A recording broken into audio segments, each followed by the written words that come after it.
Mais là, on est face à un grand discours d'aujourd'hui, si on avait le temps, on pourrait essayer de les articuler d'ailleurs, que je vais caricaturer, si vous me le permettez, sous le nom du management. C'est-à-dire, quelque part, le pouvoir de la main, le pouvoir d'arriver à mener là où on le désire. Ce discours est extrêmement prégnant partout. Il a sa validité, tout discours a sa validité, hein. Il a son sens. C'est un discours du contrôle. Et c'est un discours qui part sur un fait très simple, qui dit les questions de sens, justement, on n'a pas le temps. Les questions du pourquoi, faites-en ce que vous voulez. Croyez en Jésus-Christ, en Jeanne Lapin, en Vincent Flamand, ok. Tant que vous ne perturbez pas, bon. Hein. Donc, les questions de sens, on n'a pas le temps. Le pourquoi, on ne va pas s'en occuper. On va vous dire comment ça marche, pour que ça marche bien. Et comment est-ce qu'on va faire? On va réduire toutes les dimensions humaines, un ensemble d'informations, on va quantifier, hein, on va mettre les choses en chiffres, on va mettre les choses en méthode, on va commencer à gérer, hein, à prévoir, à évaluer, etc., etc. Grand, immense modèle présent partout. Ce modèle a évidemment sa validité, mais il a tendance à s'imposer partout comme une espèce de grammaire, si vous voulez. C'est-à-dire qu'il s'impose à la fois dans le domaine économique, dans le domaine pédagogique, il s'impose dans nos vies personnelles.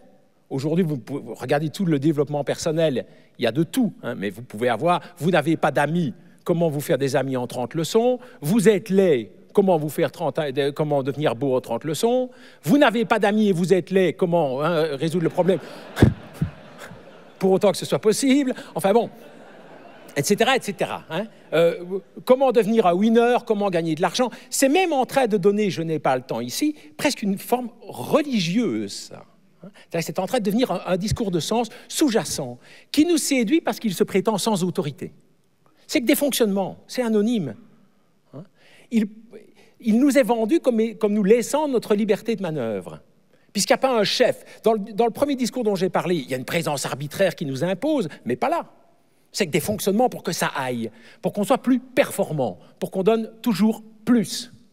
Ce modèle est présent partout, je vous dis encore une fois, il a sa validité, mais il n'est pas impossible qu'ils soient en train de nous étouffer. Je me retrouvais donc pris entre deux types de discours. Un discours qui se voulait moral, absolu, imposer des identités, mais dont personne ne voulait, au nom d'une pluralité, des liens essentiels entre les êtres et du respect de l'altérité, et un modèle qui lui prétendait ne pas faire sens, autrement que comme une gigantesque machine et mécanique, hein, qui allait nous permettre de fonctionner toujours plus, toujours mieux. Bon.